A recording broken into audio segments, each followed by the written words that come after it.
नमस्कार बंधुरा मिनू किचेने सबाइके स्वागतम। आशा करछि तोमरा सबाई अनेक भालो आछो। आजकेर এই কুমড়ো শাক দিয়ে দুটো রেসিপি শেয়ার করছি তোমাদের সাথে। রেসিপিটা বানানো যতটাই সহজ খেতে ততটাই মজাদার। প্লিজ ভিডিওটা তোমরা সম্পূর্ণ দেখো, আশা করছি তোমাদের অনেক ভালো লাগবে। আজকের রেসিপি দুটো সম্পূর্ণ নিরামিষ, সন্ধ্যের টিফিনে কিংবা দুপুরের গরম ভাতে একদম জমে যাবে। কচি কচি দেখে দুটো ডাল কুমড়ো শাক নিয়ে নিলাম, বেশ কয়েকটা ফুল নিয়ে নিলাম, পরিমাণ মতো একটু মটর ডাল ভিজিয়ে রাখলাম 4-5 ঘন্টার জন্য। কয়েকটা ছোট ছোট দেখে কুমড়ো শাকের কচি কচি পাতাগুলো নিয়ে নিচ্ছি। আমি এখানে ডাঁটা ব্যবহার করছি না। রেসিপিগুলো তোমরা কে কোথা থেকে দেখছো অবশ্যই কমেন্টের মাধ্যমে জানাবে। তোমাদের কমেন্ট পড়তে আমার খুবই ভালো লাগে। পাতাগুলো নিয়ে ভালো করে কুচিয়ে নিচ্ছি।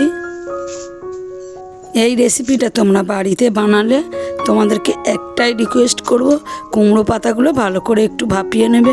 সমস্ত কুচিয়ে নেওয়া কুমড়ো শাকগুলোকে একটু ভাপিয়ে নিচ্ছি।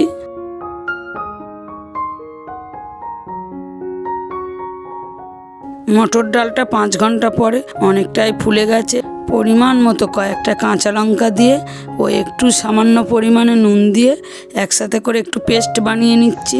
কুমড়ো শাকটা সম্পূর্ণ জল ঝারিয়ে নিচ্ছি চেপে চেপে, কারণ এর মধ্যে একটু রস থেকে গেলে খেতে টেস্টটা কম হবে। পেস্ট করে রাখা ডাল বাটাটা দিয়ে দিলাম, সাথে একটু কালো জিরে পরিমাণ মতো দিয়ে দিলাম, সামান্য একটু নুন, পরিমাণ মতো একটু হলুদ গুঁড়ো, পরিমাণ মতো একটু চিনি দিয়ে দিলাম স্বাদ মিষ্টি হওয়ার জন্য। 1 ডাবু বেসন, 1 ডাবু চালের গুঁড়ি দিয়ে একসাথে করে ভালো করে মাখিয়ে নিচ্ছি। আমি এখানে কোনো রকম জল ব্যবহার করছি না। খেতে যাতে একটু মচমচে হয় পরিমাণ মতো একটু বেকিং সোডা পাউডার দিয়ে ভালো করে মাখিয়ে নিচ্ছি। মাখাটা যত ভালো হবে টেস্টটা ততটাই বাড়বে। ভালো করে মেখে নিয়ে 10 মিনিটের জন্য একটু ঢাকা দিয়ে রেখে দিলাম।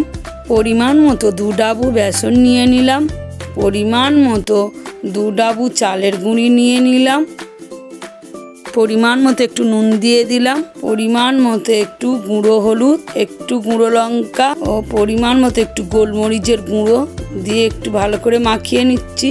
বেসনটা ভালো করে ময়ম দিয়ে নিলাম যাতে সমস্ত মশলাগুলো ভালো মতো মিক্সড হয়ে যায়। অল্প অল্প পরিমাণে জল দিয়ে একটু একটু করে ভালো করে মাখিয়ে নিচ্ছি।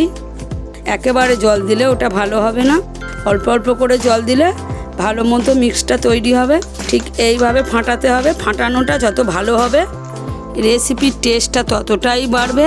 অল্প পরিমাণে একটু বেকিং সোডা দিয়ে দিলাম, তোমরা চাইলে দিতেও পারো নাও দিতে পারো। ঠিক এই রকমভাবে বেসনটাকে রেডি করে নিতে হবে।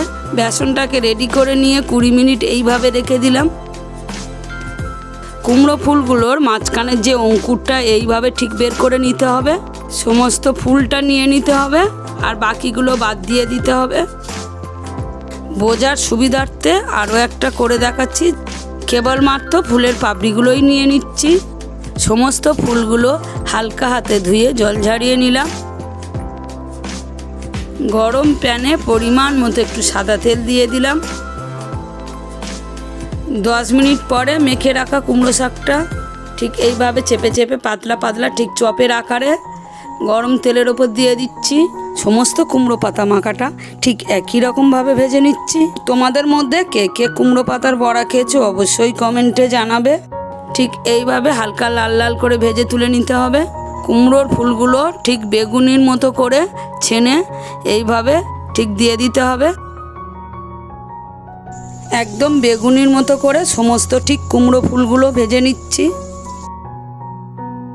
একদম বেগুনির মতো করে কুমড়ো ফুলগুলো ভেজে নিচ্ছি।